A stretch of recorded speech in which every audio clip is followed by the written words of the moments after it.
এই পৃথিবীতে যারা উপরে গেছে আগে অগ্রভাগ, এবং তাদেরকে যারা অনুসরণ করেছে মুহাজির এবং আনসারদের ভেতরে, আল্লাহ পাক বলেন এই মানুষগুলো অগ্রগামী। আল্লাযীনা তাবাউহুম বিইহসান, আর এদেরকে যারা অনুসরণ করবে তাদের উপরে আমি আল্লাহর ইহসান, তার মানে আমার বানানো জান্নাত তাদের জন্য। বলেন সুবহানাল্লাহ। সাহাবা একরামকে আল্লাহর দরবারে কবুল হওয়ার পেছনে আমি এই কয়টা কারণ পুরা কোরআন থেকে হাদিস থেকে পেয়েছি। এক নম্বরে তাদের কয়েকটা গুণ আমাদের ভেতরে থাকা দরকার।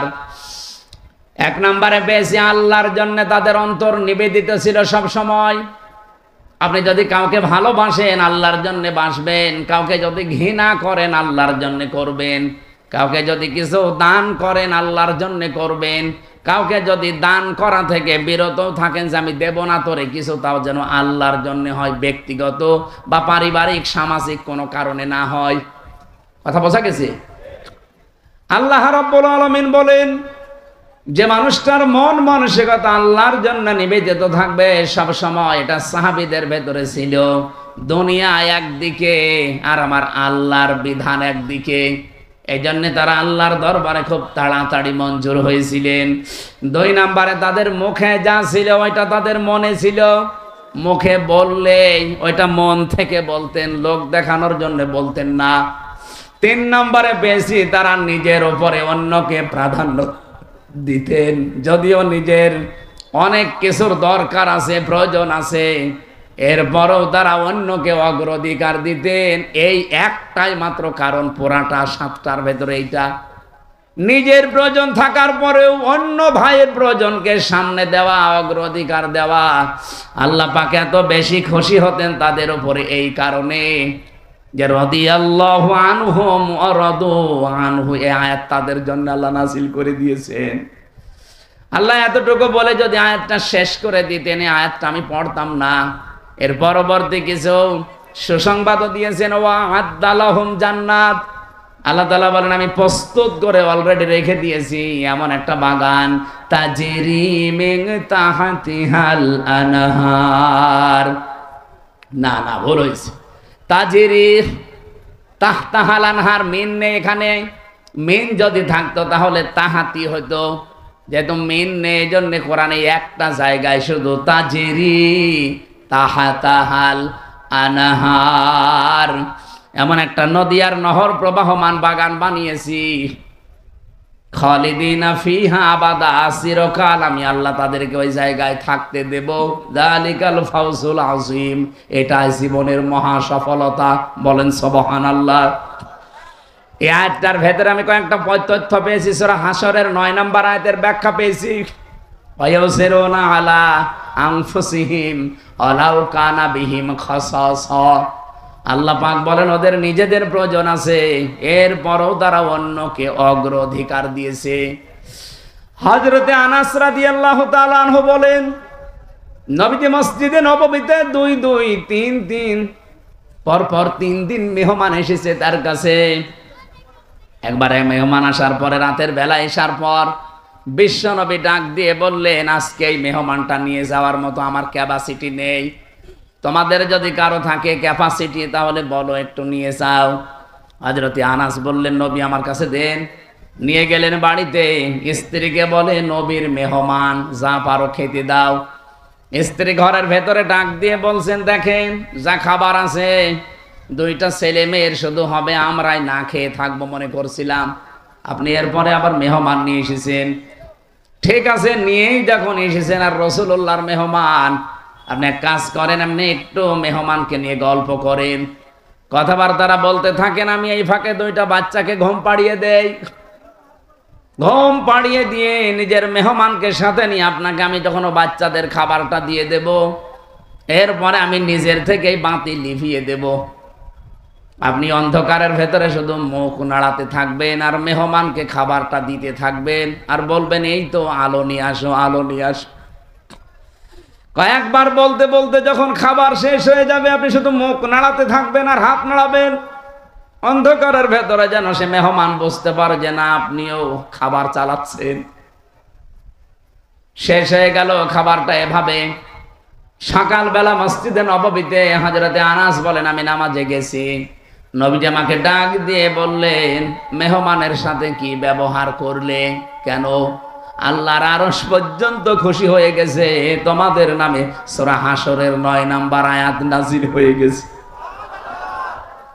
নিজেদের প্রয়োজন থাকার পরও যারা অন্যের অগ্রাধিকার দেয়, অন্যকে গুরুত্ব দেয়, তাদের জীবনটা সাহাবীদের মতো আল্লাহ কবুল করে নেয়। আজ বাংলাদেশে এটা খুব বেশি দরকার। এক কথা বলছেন না কেন? এটা আজকে দল মত জাতি বর্ণ ধর্ম নির্বিশেষে খুব বেশি দরকার। যদি সাহাবীদের মতো কবুল হতে চান, গ্রহণযোগ্য হতে চান, নিজের প্রয়োজন থাকার পরও অন্যেরটা অগ্রাধিকার দেবেন। এটা আমাদের অনেকের মন আছে, কিন্তু আমরা পেরিয়ে উঠি না বড় কারণে। আমার বোনের জন্য, আমার ভাইয়ের জন্য, আমার চাচার জন্য, আমার ফুফুর জন্য আমার মন আছে, আমি কিছু করব। আমার অগ্রাধিকার দেওয়া দরকার তাদের গুরুত্বের, তাদের পরিবারের, তাদের অসচ্ছলতার। কিন্তু অনেক পরিবারে আছে বউ শুধু টান দিয়ে ধরে, না অত দরকার কি? এরকম বউ দেশে নেই? কার বউ এরকম আছে মন ছোট? হাত তোলেন তো। না, এলাকায় ওসব নেই। এরপরে সাহাবায়ে কেরাম কবুল হওয়ার পেছনে কারণ পেয়েছি 4 নাম্বার, তারা লোক দেখানো কোনো কাজ করতেন না। আল্লাহ পাক বলেন, আল্লাযীনা হুম ইউরাউনা ওয়া ইয়ামনাউনাল মাউন। আমরা যা করি, যতটুকু ছোট হোক আর বড় হোক, যেন আল্লাহর জন্য হয়। 5 নাম্বারে পেয়েছি তারা কাফেরদের প্রতি বড় কঠোর ছিলেন। এটা সূরা ফাতিহার 29 নাম্বার আয়াতে এই তথ্যটা পাবেন। মুহাম্মাদুর রাসূলুল্লাহ ওয়াল্লাযীনা মাআহু আশিদ্দাউ আলাল কুফফার। সাহাবায়ে কেরাম আল্লাহর দরবারে কবুল হয়েছিলেন, তার 5 নম্বরে কারণ ছিল তারা কাফেরদের প্রতি বড় কঠোর এবং ভয়ঙ্কর ছিলেন। আজ যারা কোরআনের বিরুদ্ধে 13 জায়গায় হাত দিয়ে কোরআন পাল্টাতে চায়, এরাও কাফের। বাংলাদেশে দলমত দেখা যাবে না, এই জায়গায় নবীর উম্মত এবং সাহাবীদের অনুসরণ করার ক্ষেত্রে কঠোর হওয়া লাগবে। আমরা কঠোর হতে রাজি আছি না? সামনে সব দলমত নির্বিশেষে কঠোর হয়ে যাবে। আইন পাশ করা দূরের কথা, ওরা যেন ভয়ে কাঁপতে থাকে। আমরা তো আল্লাহর দরবারে সাহাবীদের মতো কবুল হতে চাই। আল্লাহ আমাদের তৌফিক দিন, আমিন। আরো জোরে বলেন। দুনিয়ায় সেই কয়দিন বেঁচে আছেন। আমি কালকে নাটোরে লালপুর না বাগাতে পড়াইছিলাম, ওখানে এই পয়েন্টটা বলেছিলাম, কেউ যদি জুলুম করে সামনে মনে করেন যে আমি অমুক জায়গায় পৌঁছাবো, জীবনও পারবেন না। সাদ্দাত যেমন পারে নাই, জুলুম করে জান্নাত বানিয়েছিল, জান্নাত ভোগ করতে পারে নাই, দেখতেও পারে নাই, এমনকি চৌকাঠে পা দেওয়ার আগেই তার মরণ হয়েছে। হাসিনাও জুলুম করে করে টার্গেটে পৌঁছাতে চেয়েছিল 41 সাল, 41 সাল দিতে দেয়নি, 24 সালে শেষ। এই জন্য আগামীতে যারা চেয়ারে বসবেন, যদি জুলুমের মাধ্যমে বা জুলুম করেন কারো সাথে, আল্লাহর কসম, ইত্তাকি দাওয়াতাল মাজলুম ফাইন্নাহা লাইসা বাইনাহু ওয়া বাইনাল্লাহি হিজাব। মজলুমের বরদোয়া থেকে বেঁচে থাকবা, কারণ মজলুমের বরদোয়া আর আল্লাহর মাঝে কোনো হেজাব পর্দা থাকে না। এজন্য আগামীতে আমি সতর্ক করছি, যারা আসবেন যেন জুলুম করবেন না। জুলুম করে যদি জনগণকে দাবিয়ে রেখে মনে করেন আমি অমুক টার্গেটে পৌঁছাবো একেবারে 41 সাল, আপনার 5 বছর পরে দেখবেন বাড়ি ঘর শ্মশান হয়ে গেছে। এই শ্মশান হয়েছে এটা দেখানো লাগবে। 32 নাম্বারের দিকে তাকান, 33 হয়ে গেছে।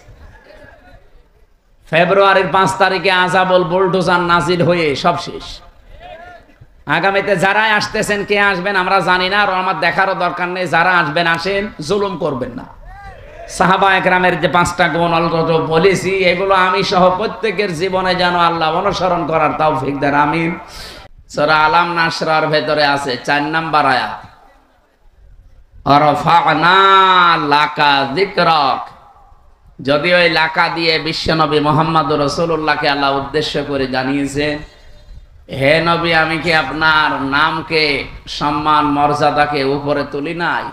কত উপরে তুলেছি। আমার নাম যেখানে, সেখানে আপনার নাম আমি লিখে দিয়েছি। আমাদের আদি পিতা হযরত আদম আলাইহিস সালাম, আপনারা জানেন, এই পৃথিবীতে 350 বছর পর্যন্ত তিনি কেঁদেছিলেন, তো মাপ পাননি। তিনি যখন 350 বছর পরে বললেন, আল্লাহ মুহাম্মদ রাসূলুল্লাহর ওসিলায় আমাকে মাফ করে দাও, আল্লাহ মাফ করে দিয়েছিলেন। কিন্তু প্রশ্ন করেছিলেন যে এই নাম তুমি জানলে কি করে, কোথায় পেয়েছো এই নাম? হযরত আদম বলেছিলেন, আল্লাহ যেদিন জান্নাত থেকে তুমি আমাকে বের করে দাও, আমি জান্নাত থেকে বিদায় নেওয়ার সময় জান্নাতের মেন গেটের ওপরে তোমার নামের পরে এই নামটা লেখা ছিল, আমি দেখেছিলাম, লা ইলাহা ইল্লাল্লাহু মুহাম্মাদুর রাসূলুল্লাহ। আমি মনে করলাম যে এই নামটা দামি নাম হবে, অবশ্যই তোমার নিকটবর্তী কেউ হবে, নয়তো তোমার নামের পাশে এই নামটা থাকতো না। আল্লাহ ওই দিন তার মর্যাদা জানিয়েছিলেন যে এটা তোমারই সন্তান হবে, এটা পৃথিবীর শ্রেষ্ঠ মানুষদের একজন। বাদ জাকুম মিনাল্লাহি নূরু ওয়া কিতাবুম মুবিন, এই আয়াত দিয়ে অনেক মানুষ দলিল দিতে যায় নবীজি নূরের তৈরি ছিল এই দিকে। এখান থেকে কয়েকটা শিক্ষা আমরা বের করতে পারি। বলেন তো, আল্লাহ জিজ্ঞাসা করার জবাব দিলেন কি, যে এই লোকটার ওসিলা দিয়ে যে তুমি মাফ চাইলে, এই লোকটাকে তুমি এখনো জানো না, লোকটা তোমার সন্তান, এ দুনিয়াতে তোমার পরে যাবে। কি বুঝলেন এখান থেকে? আদম আলাইহিস সালাম উনি কি জিন ছিলেন না ফেরেশতা ছিলেন? মানুষ। বলেন না কেন, আরো জোরে বলেন। আর মানুষ আল্লাহ কে দিয়ে বানিয়েছে এটা আমরা সবাই জানি। কোরআনে কারিমে আল্লাহ বহুবার এই তথ্য দিয়েছেন, ইন্নী খালিকুম বাশারাম মিন তিন, অবশ্যই আমি মানুষ বানিয়েছি মাটি থেকে। সুতরাং সরাসরি আমরা এই আয়াত থেকে, যেটা সূরা সুয়াদের ভেতরে পাবেন, 23 নাম্বার পারা 16 নাম্বার পৃষ্ঠা 5 নাম্বার লাইনে আছে, 71 নাম্বার আয়াত সম্ভবত।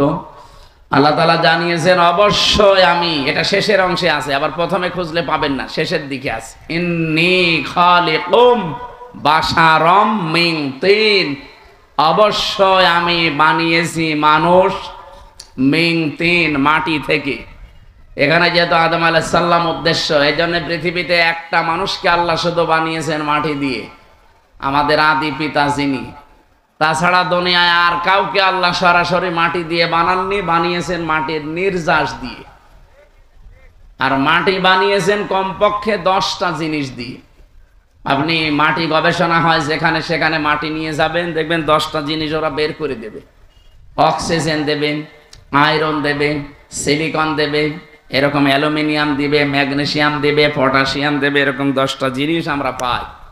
তাহলে এখান থেকে বুঝলাম পৃথিবীতে একমাত্র মাটি দিয়ে বানিয়েছে আদম নবীকে।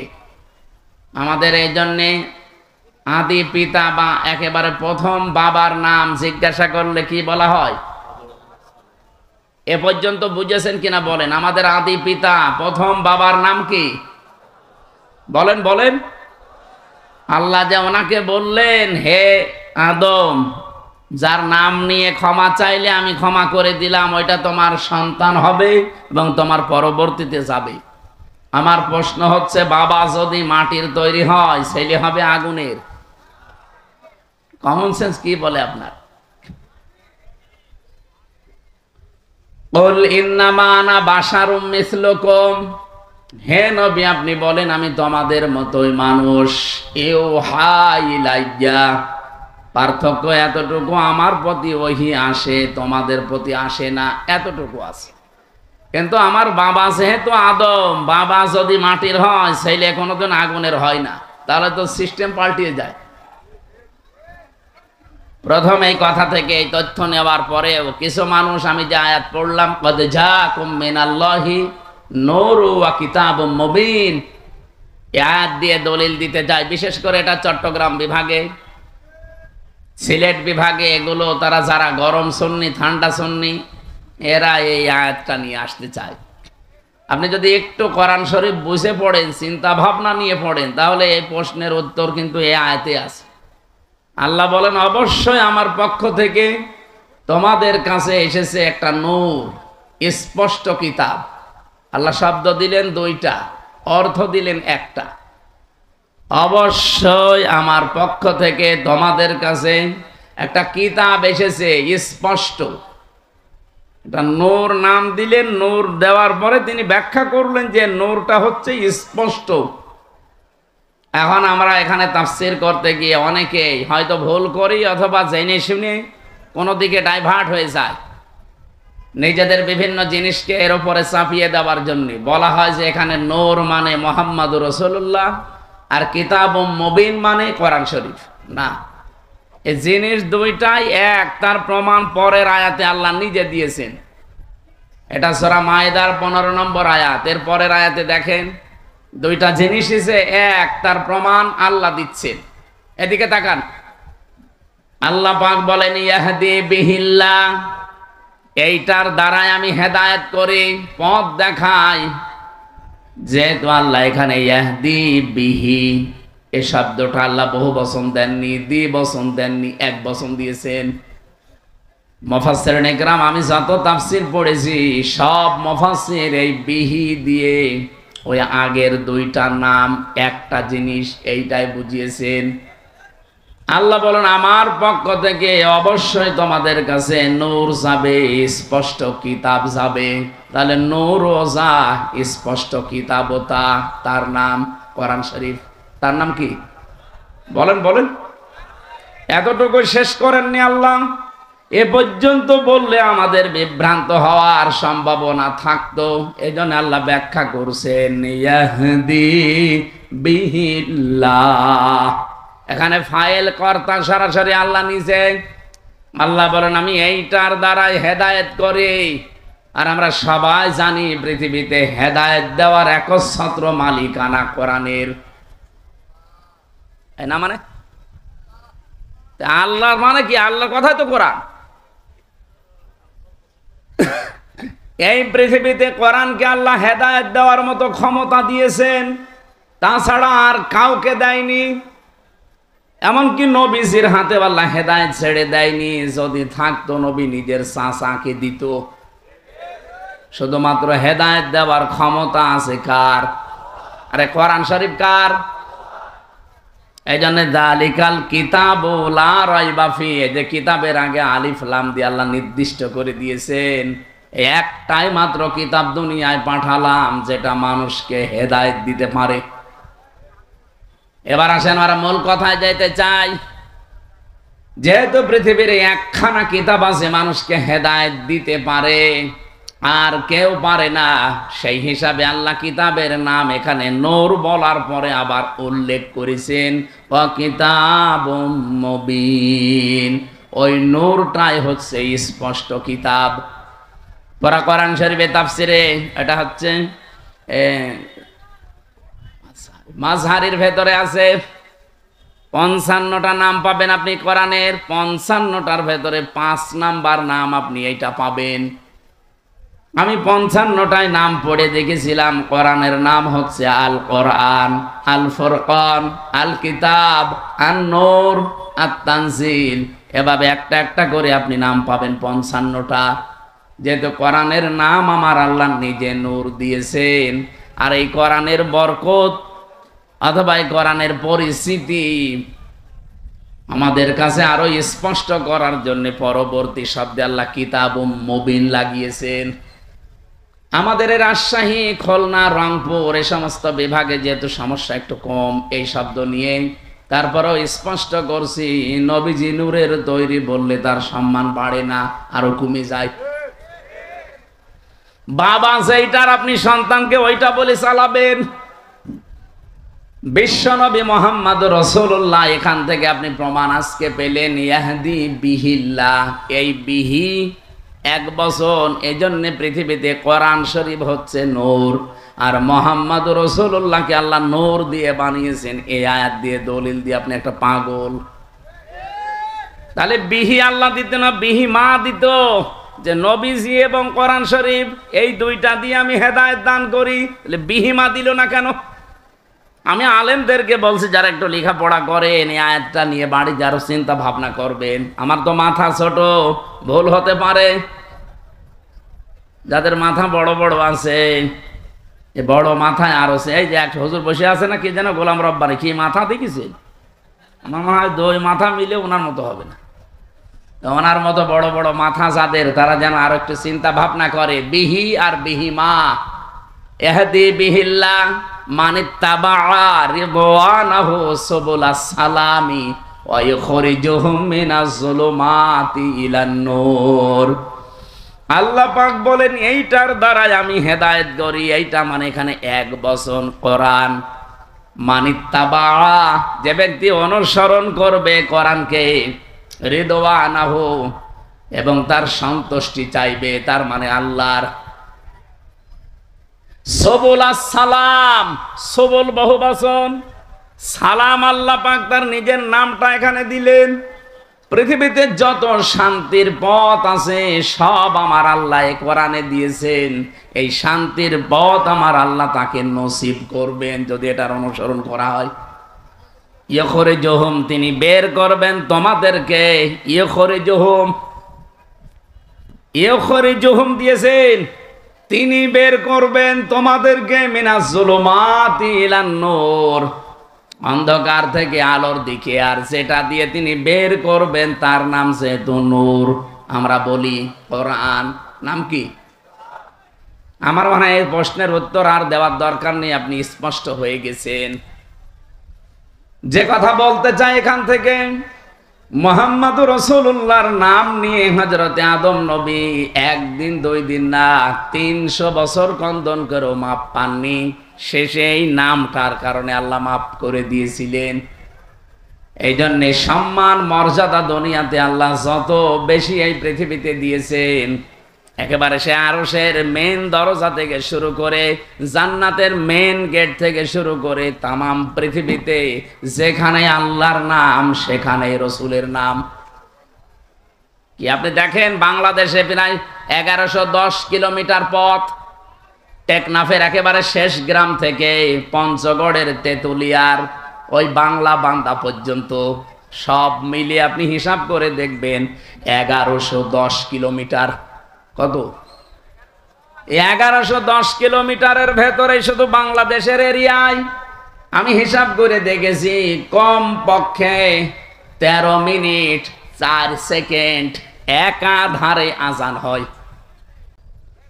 আমার ভাইরা, টেকনাফের একেবারে শেষ গ্রাম থেকে যখন আজান আরম্ভ হয়, এরপরে হয়তো আসবে বখিয়া, এরপরে চট্টগ্রাম, এরপরে বান্দরবন, এভাবে একটা একটা করে আপনি আস্তে আস্তে দেখবেন টেকনাফ থেকে একেবারে তেতুলিয়ার বাংলা বান্দা পর্যন্ত 0 পয়েন্ট ওরা একাধারে 13 মিনিট 4 সেকেন্ড আজান হতে আছে, 1 সেকেন্ডও বাদ নেই।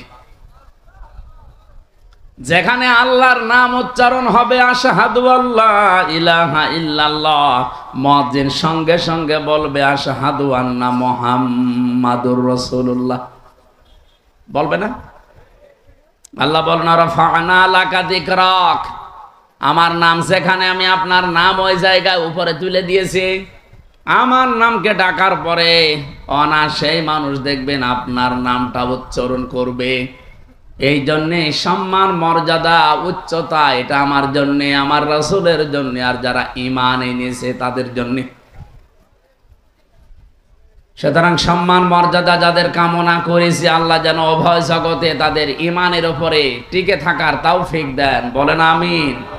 অনেক মানুষ হয়তো টিকে থাকে, মরণের সময় এলোমেলো হয়ে যায়। কি এলোমেলো হয়ে যায় না? আজরাইলকে দেখার পরে হয়তো পাল্টিয়ে যায় না। আমরা চাই এই গুরুত্বপূর্ণ সময়েও তাদের ঈমান যেন টিকে থাকে, বলেন আমিন। কোরআন শরীফ যেহেতু সবার জন্য, যারা মানুষ তাদের জন্য, শুধু মুসলমান যারা দাবি করে কোরআন কি শুধু তাদের? অন্যান্য ধর্মে যারা আছে তারা হয়তো তাদের ধর্মীয় গ্রন্থ পুরোহিত ঠাকুর এবং তাদের ধর্মগুরু যারা, তারা ছাড়া কেউ পড়তে পারে না। কোরআন শরীফ আল্লাহ ওইভাবে দেয়নি। এই জন্যে বাংলাদেশে আজ 54 বছর এখনো পর্যন্ত কোনো দাঙ্গা হয়নি, কারণ কোরআন আমরা মনে করি এটা মুসলমানদের জন্য না, এটা সবার জন্য। আর বিশ্বের অন্যান্য দেশে, বিভিন্ন দেশে আমরা দেখি এখনো দাঙ্গা চলছে। অলরেডি ভারতে দাঙ্গা আরম্ভ হয়ে গেছে, কারণ ওদের যে ধর্মীয় গ্রন্থ ওদের গুরু ঠাকুর পুরোহিত ছাড়া কেউ পড়তে পারে না। ওরা আমাদেরকে সবক দেয়, সারা বিশ্বের মোড়লদেরকে শোনায় যে আমাদের দেশে নাকি সাম্প্রদায়িক সম্প্রীতি নেই। এই পৃথিবীতে একটাই দেশ যেখানে রোজা আর পূজা পাশাপাশি হয়। এক কথা বলেন না কেন? আপনি ভারতে হতে পারে না, হতে পারা কি গরু জবাই করলে তাকে জবাই করে ফেলছে। এই পৃথিবীর 4-6 জন মানুষের নাম আছে নিকৃষ্ট মানুষের তালিকায়, তার ভেতরে মোদির নাম আছে। কারণ এই লোকটা পৃথিবীতে নিকৃষ্ট হওয়ার পেছনে কিছু কারণ আছে। কয়েকদিন আগে আপনারা দেখেছেন গোবিন্দ পরামানিক, বাংলাদেশের একজন হিন্দু মহাজোটের মহাসচিব গোবিন্দ চন্দ্র পরামানিক, এই লোকটা জানিয়েছে যে তামাম দুনিয়ার হিন্দুদেরকে আমি আহ্বান জানাচ্ছি যে এই মাতাল মোদিকে থামান। কারণ একটা মাতাল, এই মাতালি করে যা আরম্ভ করেছে কিছুদিন পরে পৃথিবীতে বসবাসের অযোগ্য হয়ে পড়বে। আপনি কি মনে করছেন দাঙ্গা শুধু ভারতে থাকবে? এই বাতাস বাংলাদেশে ঢুকলো বলি, কারণ বাতাস ঢুকতে তো আর কোনো কিছু বাধা প্রাপ্ত হয় না, ও কাটা তার পার হয়ে চলে আসবে। এই জন্য আমরা চাচ্ছি এই মাতাল লোকটা যেন থেমে যায়। যদি থামতে না চায় ওকে থামানোর ব্যবস্থা করা দরকার। বিশ্বের 257টা দেশ সবাইকে আহ্বান জানায়, কে কোন ধর্ম মানেন ওটা আপনার ব্যাপার, কিন্তু আমরা চাই এই লোকটাকে, এবং আর এক কোলাঙ্গার আছে ওর দোস্ত, এই লোকটাকেও যেন থামানো হয়। এদের এই ভুল সিদ্ধান্তগুলোর কারণে আগামীর পৃথিবী বসবাসের অযোগ্য হয়ে পড়ছে। আজকে ভূমিকম্প হয়েছে, আপনি দেখেছেন? এই লোকটার, এই নেতানিয়াহুর মানামি এই লোকটার শুধু একটা অবৈধ চিন্তা ভাবনার কারণে 1500 বছর আগে সূরা ইউনূসের 100 নম্বর আয়াতের ভেতরে শেষের দিকে পাবেন এটা। আল্লাহ আমার এইটাই জানিয়েছেন, ওয়া ইয়াজআলুর রিজসা আলাল্লাযীনা লা ইয়াকিলুন। এই পৃথিবীতে কেউ যদি ভুল সিদ্ধান্ত নেয়, কেউ যদি তার বিবেকটা কাজে না লাগায়, তাহলে ভুল সিদ্ধান্ত আল্লাহ তার উপরে চাপিয়ে দেয়। নেতা নামে এই লোকটা, পৃথিবীর এই নিকৃষ্ট মানুষটা, নরেন্দ্র মোদী নামে এই পৃথিবীর নিকৃষ্ট মানুষটা, এবং আমার দেশে যিনি পালিয়েছেন ওইটাও, এগুলোর ভুল সিদ্ধান্ত নেওয়ার কারণে এদের বিবেকটা কাজে লাগে নাই। এই জন্য আল্লাহ তাদের উপরে ভুল বিষয়গুলো চাপিয়ে দিয়েছিলেন। ওয়ায়াজআলুর রিজসা আলাল্লাযীনা লা ইয়াকিলুন। যারা তাদের বিবেক বুদ্ধি কমন সেন্স কাজে লাগায় না, তখন আল্লাহ তার উপরে ভুল বিষয়গুলো চাপিয়ে দেয়। এটা চাপিয়ে আপনি আজকে কি করলেন যে দাবানল জ্বলছে, 108টা থেকে 112টার নাম শুনলাম আমরা। এত বড় বড় উন্নত মেশিন তারা সেট করেছে, পানি দিচ্ছে, স্প্রে দিচ্ছে, ঔষধ দিচ্ছে, কিন্তু যত দেয় আগুন তত জ্বলে। কারণ এই আগুন তো আর হামসা লাগায়নি, আগুন লাগিয়েছে কে? আরো জোরে বলেন কে? আপনি কি করবেন এখন? দাবানল, এরপরে আবার ভূমিকম্প। এ ভুল সিদ্ধান্ত যদি আপনি না নিতেন, আপনি বলা তো ঠিক না, ওরে শয়তান বলা দরকার। এই শয়তান যদি ভুল সিদ্ধান্তটা না নিত, তাহলে আমার মনে হয় এই পৃথিবীতে এই বিপর্যয়টা নেমে আসতো না। এই জন্য ভুল যারা সিদ্ধান্ত চাপিয়ে দিচ্ছেন, আল্লাহ এমনি না, ভুল বিষয়গুলো আল্লাহ চাপিয়ে দেবেন যদি বিবেককে কাজে না লাগান। আজ কারণে তাদের দেশটা ধ্বংস হয়ে যাচ্ছে। আমার মনে হয় এভাবে যদি আর মাত্র 8-10 দিন চলতে থাকে দাবানলটা আর এই ভূমিকম্প, দেখবেন বিশ্বের মানচিত্র থেকে অভিশপ্ত রাষ্ট্র এই ইহুদিরা এই থাকবে না। ঠিক ওর বন্ধু যেহেতু এটা ও যা আরম্ভ করেছে, তার বিবেক কাজ করছে না। আজ আমি কালকে কয়েকটা ইন্টারন্যাশনাল রিপোর্ট পেয়েছি, আন্তর্জাতিক, আপনার মাথা খারাপ হয়ে যাবে। এই যে আজ 9 মাস চলছে হাসিনা পালিয়ে যাওয়ার, এই 9টা মাসইও বারবার চেষ্টা চালিয়েছে এই দেশে যেন অন্তত বিডিআর হত্যা আর শাপলা চত্বরে হেফাজত হত্যার বিচার কেউ যেন না তোলে। কারণ ভালো করে জানে যে দুইটা ঘটনা একেবারে ডাইরেক্ট ঘটিয়েছে মোদি।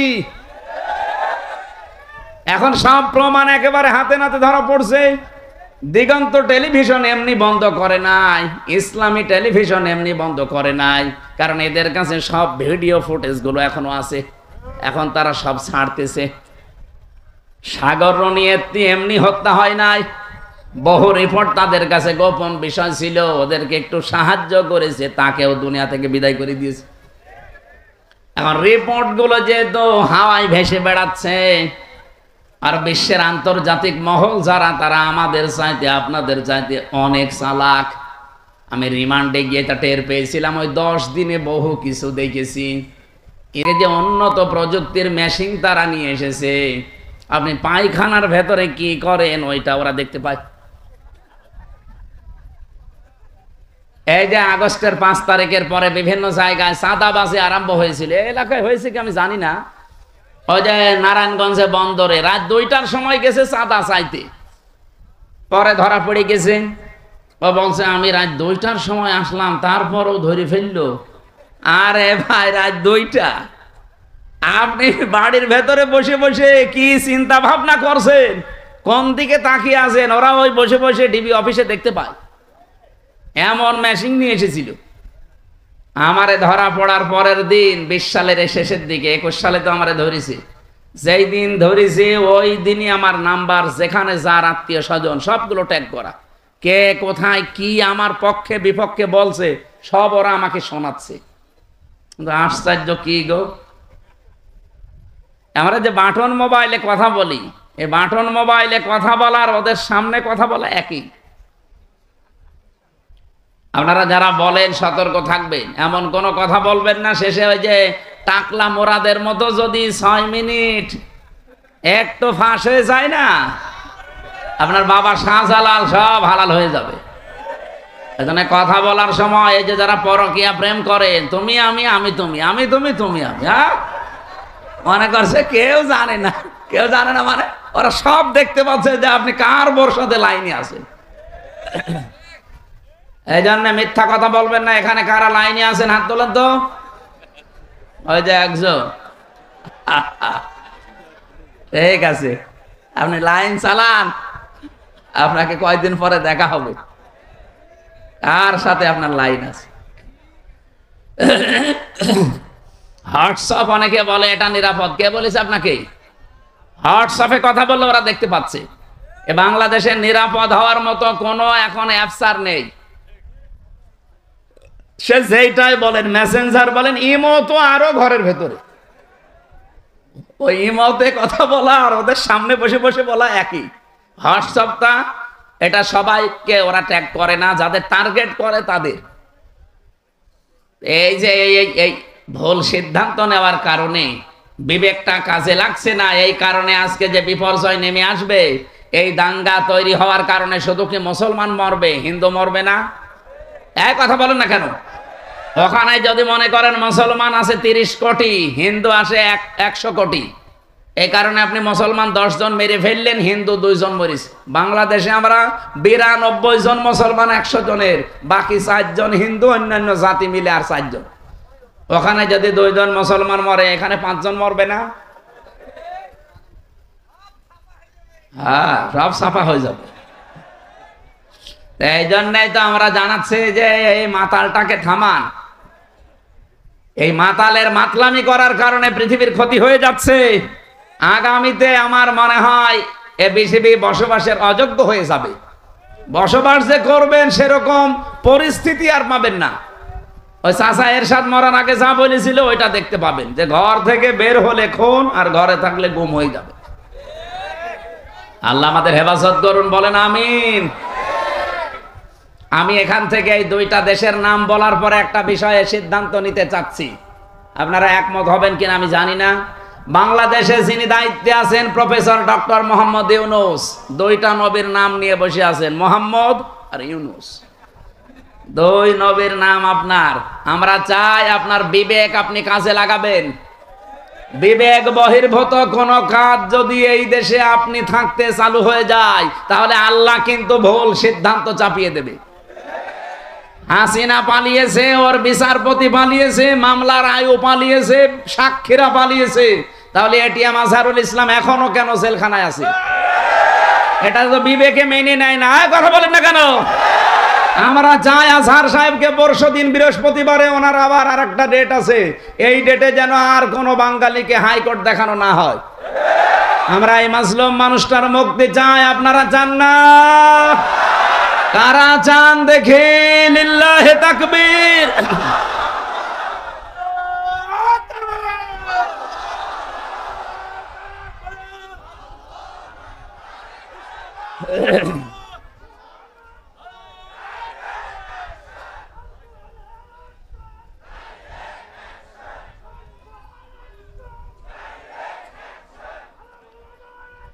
আলহামদুলিল্লাহ ভাই, না আমরা কারো পক্ষে বিপক্ষে, আপনি যদি মনে করেন যে উনি পক্ষে বলছে বিপক্ষে, না, উনি একজন মাজলুম মানুষ। ওনার সাক্ষী দেখেছে কেউ 6 কিলোমিটার দূরে, কেউ 3.5 কিলোমিটার, কেউ 3 কিলোমিটার। ও কি দিয়ে দেখলো? আর এই বানোয়াট একটা বিষয়ের উপরে ওনাকে আপনি এতদিন 13 বছর রেখেছেন, এই তো একটা জুলুম। কথা বলেন না কেন? এরপরে যদি আবার জুলুম করা হয়, লোকটা নড়তে পারে না। আমি তো 3 বছর ছিলাম তার পাশে। ফাঁসির কন্ডেম সেলের ভেতরে একটা মানুষের খায়েশ পূরণ করার জন্য তাদের উপর অত্যাচার আমার উপরও করেছে 3 বছর।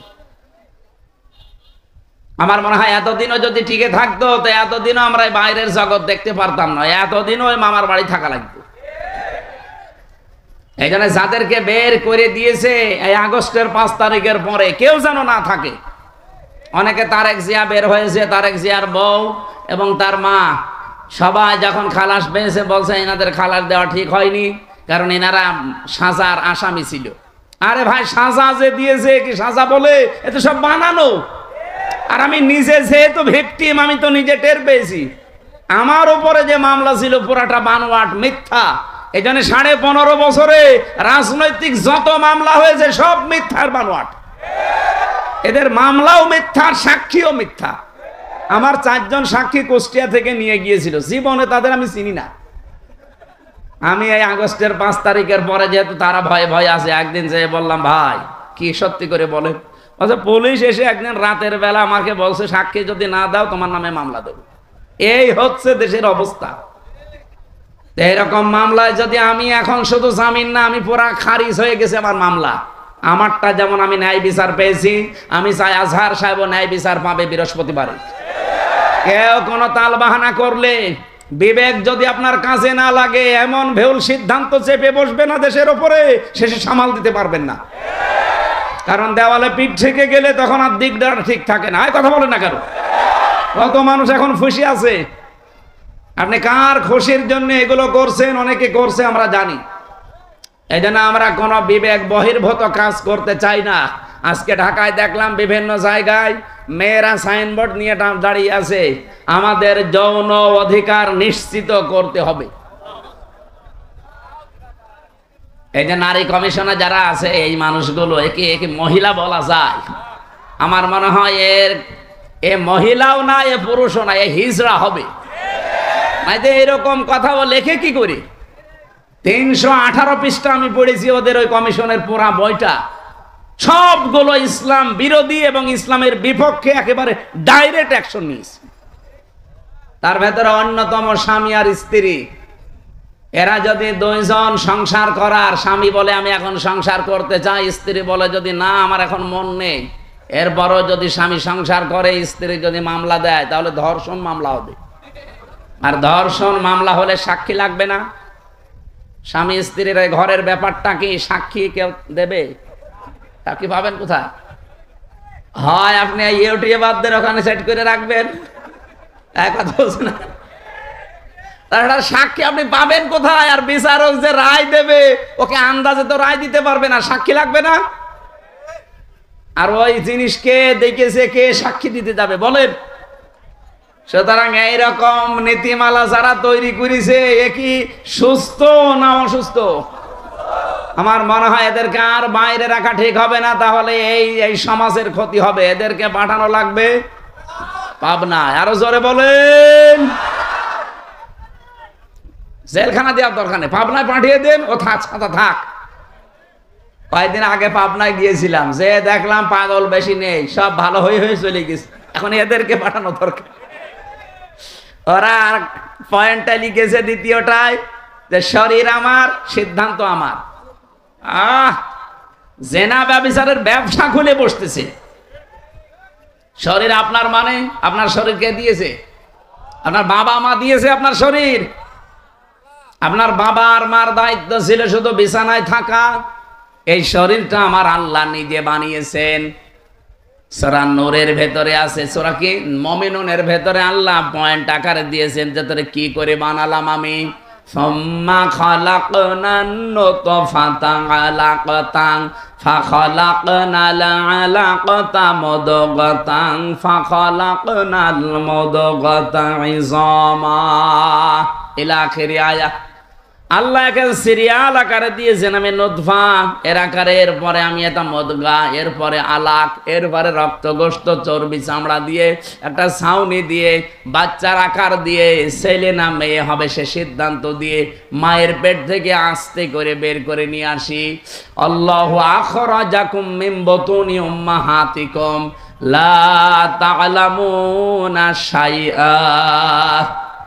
এই আয়াতগুলো পর্যালোচনা করলে দেখা যায় পুরাটা দায়িত্ব আমার আল্লাহ পালন করেছে।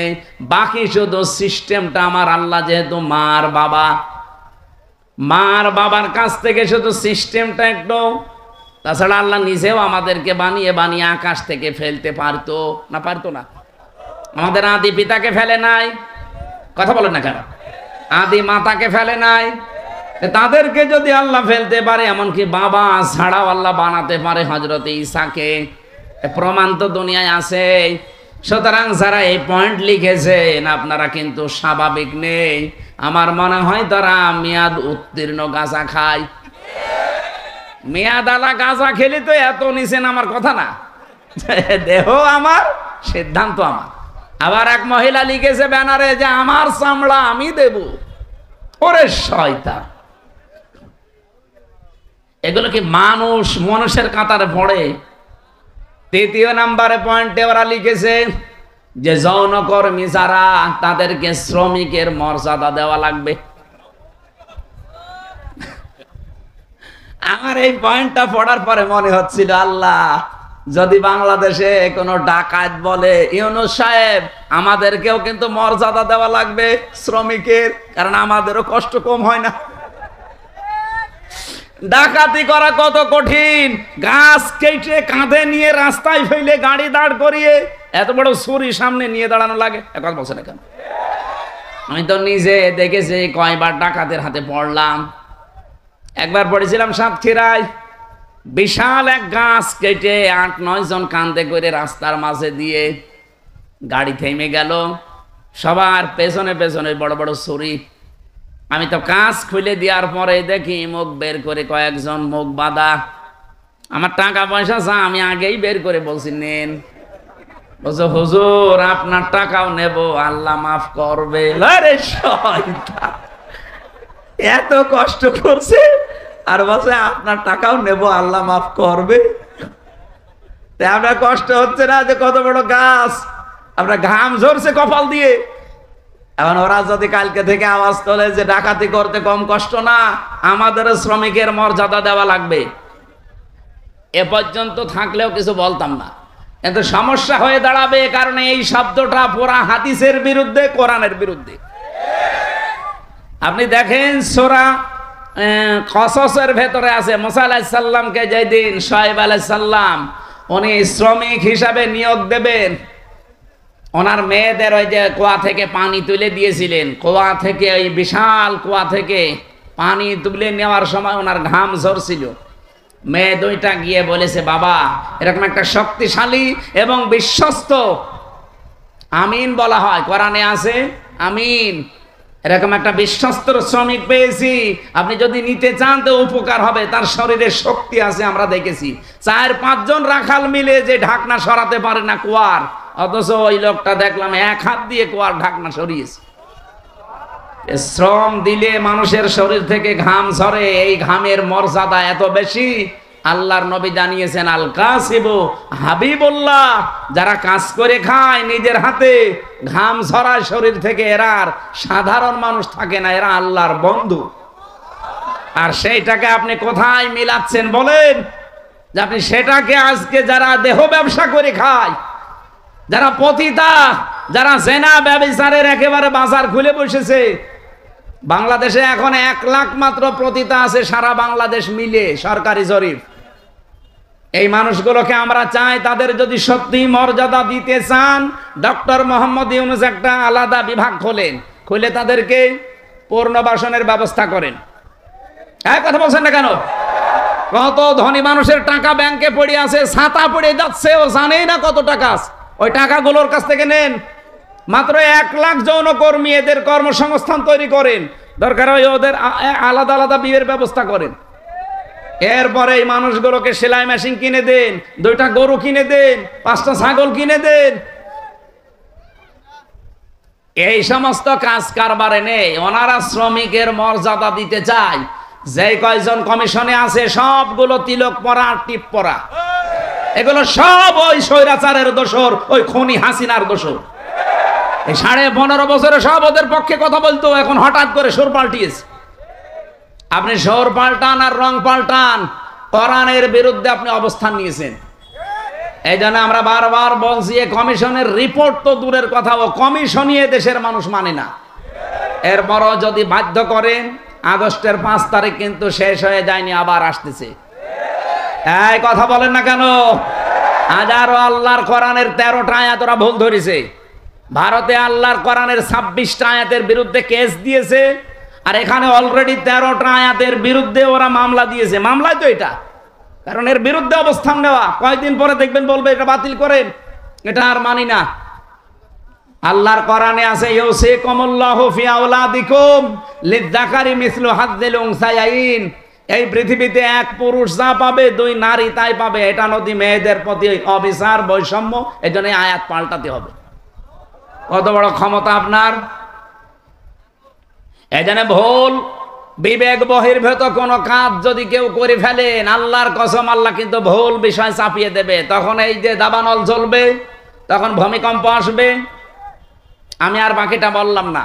এই জন্য যারা দায়িত্বে আছেন, আহ্বান করে আপনারা এখনো আপনার বিবেকটা কাজে লাগান, নয়তো ভুল বিষয় চেপে বসলে তখন সামাল দেওয়া কঠিন হয়ে যাবে। আল্লাহ আমাদেরকে বোঝার তৌফিক দিন, বলেন আমিন। দেওয়ার জন্য দিতে পারেননি, একটু দিয়ে দেন। কই ভেতরের লোকজন কই? একটু তাড়াতাড়ি করেন ভাই, যারা যাও যে ভেতরে যাচ্ছে যান, খালি বের করে রাখেন, আজান হতে হতে ওরা বের হয়ে চলে যাবে। ওঠে কে বসেন।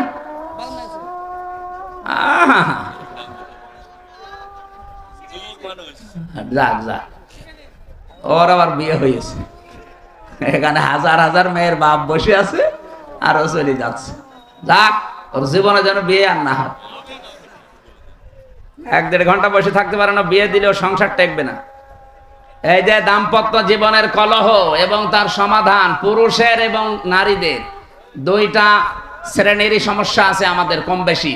আজকে এসে নোয়াখালী থেকে এক লোক এসেছে আপনাদের এখানে তালাকের মাসলা নিতে। তালাকের মাসলা 2টা আছে, তো ইমামদের মতামত আমি 2টাই বলেছি, আপনি যেটা মানবেন মানেন। এই জন্য তালাক কেন হয়, স্ত্রীদের কারণে মানুষ কেন জেলখানায় থাকছে এখন এই যে 3 বছর, আমার মনে হয় 100 জনের 60-70 জন শুধু বোর কারণে জেল খাটতেছে। এই জন্য মেয়ে লোক থেকে খুব সাবধানে থাকবেন। পারতপক্ষে কোনো মেয়ে লোকের সাথে মোবাইলে কথা বলতে যাবেন না। কোন পানি কোন দিকে গড়ে না আপনি মুসিবতে পড়বেন। এই বইটা এই গাড়িতে আছে, যাওয়ার সময় নিয়েছেন, কাজে লাগবে। 120 পৃষ্ঠা আছে এর ভেতরে। আর একটা আদর্শ নারী আছে। দ্রুত আপনারা যান, যারা যেখানে দাঁড়িয়ে আছেন দ্রুত ভিতরে ঢোকেন। 2 মিনিট সময় আজানের, আজান হলে শেষ হবে ভাইরা। আপনার 150 স্বেচ্ছাসেবক এখানে আছেন, 150 জনের মাঠে ঢুকে যান।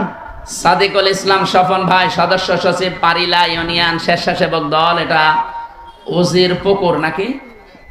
5000 টাকা পাঠিয়েছেন, আল্লাহ যেন কবুল করেন, বলেন আমিন। এই ঈদগাটায় আপনারাই বছরে বছরে 2 বার নামাজ পড়বেন, এটা যেন আপনাদের দায়িত্বে দিয়ে গেলাম। শেষ করবেন কাজগুলো যতটুকু আছে। মান বানা লিল্লাহি মাসজিদান আছে, বানাল্লাহু লাহু বাইতান ফিল জান্নাহ। নবীজি বলেন, কেউ যদি একটা সেজদার জায়গা বানিয়ে দেয়, তার জন্য আল্লাহ নিজে জান্নাতে ঘর বানায়। সেজদা দিতে কি পুরা মসজিদ লাগে, পুরা ঈদগাহ লাগে? কতটুকু? একটা টাইলসের জায়গা হলে হয়ে যায় সেজদা দেওয়া। কথা বলছেন না কেন? তাহলে একটা টাইলসের টাকাও যদি আপনি এখানে দেন, তাহলে জান্নাতে আপনি একটা পুরা ঘর পাবেন। এই জন্য মান বানা লিল্লাহি মাসাজিদ, আল্লাহ নবী দেয়নি মাসজিদান, একটা সেজদার জায়গাকে মসজিদ বলা হয়। সুতরাং এতটুকু একটা জায়গার নাম বা এই জায়গা সংস্কার করার জন্য যতটুকু যা লাগে, আপনি যদি একটা টাইলসের দামও দেন, জান্নাতে একটা ঘরের মালিক হয়ে যাবেন ইনশাআল্লাহ। বানাল্লাহু লাহু বাইতান ফিল জান্নাহ, আল্লাহ নিজে বলেন আমি ঘর বানাবো। সামর্থ্য থাকলে অবশ্যই দেবেন। যে যা গিয়েছেন ভেতর থেকে বের হয়ে যান, যান। সাহাবা একরামের মর্যাদা আকাশচম্বী, তারকা দেখতে পান, তারকার চাইতে সাহাবা একরামের মর্যাদা আল্লাহর কাছে অনেক বেশি। তারা হেদায়াত প্রাপ্ত প্রত্যেকেই, আর প্রত্যেকেই জান্নাতি। আমরা বলি যে 10 জন সাহাবী আশারায়ে মুবাশশারা, কে বলেছে আপনাকে? খালি ওই 10 জনই জান্নাতি, আর বাকি যে লক্ষ লক্ষ সাহাবী এরা জান্নাত যাবে না? বলেন ওই 10 জন সাহাবীর ভেতরে খাদিজাতুল কুবরার নাম আছে? বলেন না কেন? আয়েশার নাম আছে, ফাতেমার নাম আছে, তারা জান্নাতি না? ফাতেমা জান্নাতের নেত্রী হবে, সমস্ত মহিলাদের সর্দার। হযরতে আয়েশা সিদ্দিকা রাদিয়াল্লাহু তাআলা আনহা, হযরতে কি খাদিজাতুল কুবরা, তাকে আল্লাহ নিজে জান্নাত বানিয়ে দুনিয়ায় পাঠিয়ে সুসংবাদ দিয়েছেন, এবং আল্লাহ নিজে তাকে সালাম দিয়েছেন। এই পৃথিবীতে একজনই মহিলা যে আল্লাহর সালাম পেয়েছে এবং জান্নাতে অলরেডি ঘর পেয়েছে জীবিত অবস্থায়। অথচ খাদিজা জীবনে একটা ওয়াক্ত নামাজ পড়েনি, এক ওয়াক্ত নামাজ পড়েনি, একটা রোজা রাখেনি, জীবনে একদিনের জন্য পর্দায় থাকেনি। বলেন, তার পুরা জীবন আমি পড়ে দেখেছি, জীবনে কোনোদিন তিনি পর্দায় ছিলেন না। নামাজ পড়লেন না, রোজা রাখলেন না, হজ করলেন না, যাকাতও দেননি, পর্দায়ও নেই। অথচ আল্লাহ সালাম দিয়েছে, জান্নাতে ঘর বানিয়ে পাঠিয়েছে। একটাই কারণ উনি ইন্তেকালের পরে এই বিধানগুলো নাজিল হয়, এই জন্য উনি মানতে পারেন না। কিন্তু আল্লাহ তাকে খুশি হয়ে সালাম দিলেন কেন? জান্নাতে ঘর বানিয়ে সুসংবাদ পাঠালেন কেন? তার পুরা জীবন পড়ে দেখবেন, জীবনে 1 সেকেন্ডের জন্যও কোনোদিন স্বামীর মনে উনি দুঃখ দেননি। এরকম মহিলা তো এখন ঘরে ঘরে। এখানে একজন স্বামী হাত তুলতে পারবেন যে জীবনে কোনোদিন আমার বউ 1 সেকেন্ডের জন্য আমাকে দুঃখ দেয়নি, কষ্ট দেয়নি? বলেন তো এরকম একজন। মিথ্যা কথা বললে আপনার খবর আছে ভাই। আপনি দুঃখ পাননি নাকি বউ খুশি করার জন্য মনে করছেন যে না বলে ফেলি, বউ তো নেই? না, আমি হাসির জন্য বলি নাই ভাই, আমি হাদিস বললাম। দেখেন, এই যে হাজার হাজার স্বামী আমরা মা বোনেরা যারা এসেছেন, আমি জানি না আপনারা আছেন কিনা। আপনি চিন্তা করেন, আপনি নামাজ পড়েন, রোজা রাখেন, কালো বোরকা পরেন, নফল রোজাও রাখেন, একটা স্বামী হাত তুলতে পারলো না। আমিও পারিনি। আমি আন্দাজে মিথ্যা কথা বলবো কেন? আমি দুঃখ পেয়েছি, এই জন্য আমি পারিনি। এখানে আমার একটা স্বামীও পেলাম না। মা বোনেরা, জান্নাত যাওয়া কিন্তু কঠিন হয়ে যাবে। আর এখন যদি ওরা বলে হুজুর ওয়াজটা একটু উল্টিয়ে করেন তো, যে একটা স্বামী একটু হাত তুলুক তো, জীবনে স্ত্রীর মনে দুঃখ দেয়নি। বাবা শাহজালাল, এখানে হবে না হালাল। না, আমাদের চরিত্র আমরা কন্ট্রোল করব। স্ত্রীর গায়ে যারা হাত তোলে, এর মতো ইতড় মানুষ দুনিয়ায় নেই। হাত না তুলে, হাত তোলা একেবারে হারাম কাজ না, আপনি তুলতে পারবেন। যদি ফরজ নামাজ না পড়ে দরকার হয় হাত তুলবেন, কিন্তু 4 জায়গায় কিন্তু মারা যাবে না। মুখে, বুকে, পিঠে, মুখে, মাথায়, মুখে, বুকে আর পিঠে, এই 4 জায়গায় স্ত্রী লোকের হাত দেওয়া জায়েজ নেই। যদি এই 4 জায়গা বাদ দিয়ে কোনো জায়গায় মারতে চান, আপনি মারবেন। খালি নামাজ না পড়লে, রোজা না রাখলে, ফরজ রোজা, জায়েজ যে পর্দাটা আছে, এই পর্দাটা যদি না করে, আর 4 নম্বরে যদি স্বামীর জায়েজ কথা না শোনে। কথা বোঝা গেছে? মা বোন যারা এসেছেন, আপনার জান্নাত পাওয়া অতি সহজ। স্বামী যখন বাইরে থেকে আসবে কর্মজীবন শেষ করে, দুনিয়ায় যত কাজ আপনার হাতে থাক সব বাদ। এখন তারে সময় দেওয়া, তার কথা মতো চলা, এখন তাকে খুশি করা পৃথিবীর সবচাইতে বড় ইবাদত। শুধু যদি ফরজ নামাজটা আর ফরজ রোজা নাও। কোন স্বামী যদি পছন্দ করে যে আমার বউ হাতা কাটা ব্লাউজ গায়ে দিলে আমার ভালো লাগে, আপনি তাই দেবেন? কি কথা বলছেন না কেন? ওরা গায়ে দেয়, কিন্তু স্বামীর জন্য না, ওই মার্কেটে যাওয়ার সময়। যে মহিলা এরকম উল্টাপাল্টা পোশাক পরে রাস্তাঘাটে আসে, কি স্বামীকে খুশি করার জন্য না পাবলিক? আপনি একটা দাজ্জুস, আর দাজ্জুসের জন্য জান্নাত হারাম। নামাজ পড়ে রোজা রেখে আর কালো বোরকা পরে কি করবেন? আমরা খাদিজাতুল কুবরার মতো মহিলা চাই। কথা বলেন না কেন? বলতে ঠিক। তো মুহাম্মদ রাসূলুল্লাহর মতো পুরুষ হওয়া লাগবে না? তুমি তো যৌতুক নেওয়ার উস্তাদ, আবার খাদিজার মতো বউ চাই। আমাদেরকে হওয়া লাগবে চরিত্রবান মুহাম্মাদুর রাসূলুল্লাহর মতো, খাদিজাতুল কুবরার মতো স্ত্রী আমাদেরকে আল্লাহ মিলিয়ে দেবেন। বলেন আমিন। আমার ভাইরা, সাহাবা একরামের যেহেতু অনেক অনেক মর্যাদা, আমি সবগুলো না বলতে পারলেও একটু সিস্টেমে বলছি। সাহাবা একরাম যেহেতু কবুল হয়ে গেছে আল্লাহর দরবারে, ওয়াসাবিকুনাল আউয়ালুনা মিনাল মুহাজিরিনা ওয়াল আনসার। এই পৃথিবীতে যারা উপরে গেছে আগে অগ্রভাগ, এবং তাদেরকে যারা অনুসরণ করেছে মুহাজির এবং আনসারদের ভেতরে আল্লাহ পাক বলেন এই মানুষগুলো অগ্রগামী। আল্লাযীনা তাবাউহুম বিইহসান, আর এদেরকে যারা অনুসরণ করবে তাদের উপরে আমি আল্লাহর ইহসান, তার মানে আমার বানানো জান্নাত তাদের জন্য। বলেন সুবহানাল্লাহ। সাহাবা একরামকে আল্লাহর দরবারে কবুল হওয়ার পেছনে আমি এই কয়টা কারণ পুরা কোরআন থেকে হাদিস থেকে পেয়েছি। এক নম্বরে তাদের কয়েকটা গুণ আমাদের ভেতরে থাকা দরকার। এক নম্বরে পেয়েছি আল্লাহর জন্য তাদের অন্তর নিবেদিত ছিল সব সময়। আপনি যদি কাউকে ভালোবাসেন আল্লাহর জন্য বাসবেন, কাউকে যদি ঘৃণা করেন আল্লাহর জন্য করবেন, কাউকে যদি কিছু দান করেন আল্লাহর জন্য করবেন, কাউকে যদি দান করা থেকে বিরত থাকেন যে আমি দেব না তোরে কিছু, তাও যেন আল্লাহর জন্য হয়, ব্যক্তিগত বা পারিবারিক সামাজিক কোনো কারণে না হয়। কথা বোঝা গেছে? আল্লাহ রাব্বুল আলামিন বলেন যে মানুষটার মন মানসিকতা আল্লাহর জন্য নিবেদিত থাকবে সব সময়, এটা সাহাবীদের ভেতরে ছিল। দুনিয়া একদিকে আর আমার আল্লাহর বিধান একদিকে, এই জন্য তারা আল্লাহর দরবারে খুব তাড়াতাড়ি মঞ্জুর হয়েছিলেন। দুই নম্বরে তাদের মুখে যা ছিল ওইটা তাদের মনে ছিল। মুখে বললে ওইটা মন থেকে বলতেন, লোক দেখানোর জন্য বলতেন না। তিন নম্বরে বেশি তারা নিজের উপরে অন্যকে প্রাধান্য দিতেন, যদিও নিজের অনেক কিছুর দরকার আছে, প্রয়োজন আছে, এরপরও তারা অন্যকে অগ্রাধিকার দিতেন। এই একটাই মাত্র কারণ, পুরাটা সাতটার ভেতরে এইটা। নিজের প্রয়োজন থাকার পরেও অন্য ভাইয়ের প্রয়োজনকে সামনে দেওয়া, অগ্রাধিকার দেওয়া। আল্লাহ পাক এত বেশি খুশি হতেন তাদের উপরে এই কারণে যে রাদিয়াল্লাহু আনহুম ওয়া রাদু আনহু, এই আয়াত তাদের জন্য আল্লাহ নাযিল করে দিয়েছেন। আল্লাহ এতটুকু বলে যদি আয়াতটা শেষ করে দিতেন, এই আয়াতটা আমি পড়তাম না। এর পরবর্তী কিছু সুসংবাদও দিয়েছেন, ওয়া আদালাহুম জান্নাত। আল্লাহ তাআলা বলেন আমি প্রস্তুত করে অলরেডি রেখে দিয়েছি এমন একটা বাগান, তাজরি মিন তাহতিহাল আনহার। না না, ভুল হয়েছে। তাজরি তাহতাহাল আনহার, মিন নেই এখানে।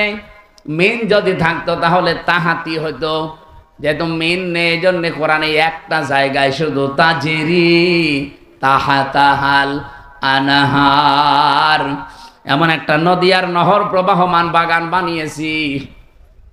খালিদিনা ফিহা আবাদা, চিরকাল আমি আল্লাহ তাদেরকে ওই জায়গায় থাকতে দেব। যালিকাল ফাউজুল আযীম, এটাই জীবনের মহা সফলতা। বলেন সুবহানাল্লাহ। এই আয়াতটার ভেতরে আমি কয়েকটা তথ্য পেয়েছি। সূরা হাশরের 9 নম্বর আয়াতের ব্যাখ্যা পেয়েছি। ওয়ায়ুসিরুনা আলা আনফুসিহিম ওয়ালাউ কানা বিহিম খাসাসা। আল্লাহ পাক বলেন ওদের নিজেদের প্রয়োজন আছে, এরপরও তারা অন্যকে অগ্রাধিকার দিয়েছে। হযরতে আনাস রাদিয়াল্লাহু তাআলা আনহু বলেন নবীজি মসজিদে নববীতে 2-2-3-3 পরপর 3 দিন মেহমান এসেছে তার কাছে। একবারে মেহমান আসার পরে রাতের বেলা আসার পর বিশ্বনবী ডাক দিয়ে বললেন আজকে এই মেহমানটা নিয়ে যাওয়ার মতো আমার ক্যাপাসিটি নেই, তোমাদের যদি কারো থাকে ক্যাপাসিটি তাহলে বলো একটু নিয়ে যাও। হযরত আনাস বললেন নবী আমার কাছে দেন। নিয়ে গেলেন বাড়িতে, স্ত্রীকে বলে নবীর মেহমান, যা পারো খেতে দাও।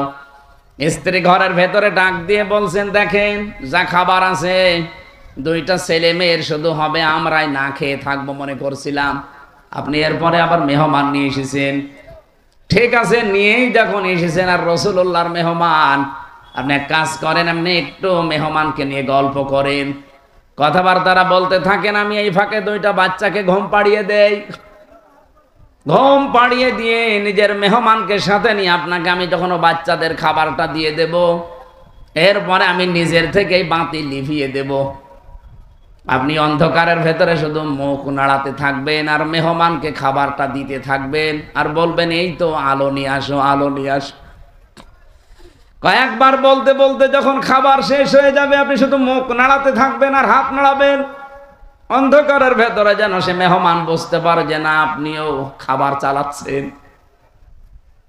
শেষ হয়ে গেল খাবারটা এভাবে। সকালবেলা মসজিদে নববীতে হযরতে আনাস বলেন, আমি নামাজে গেছি, নবীজি আমাকে ডাক দিয়ে বললেন, মেহমানের সাথে কি ব্যবহার করলে? কেন?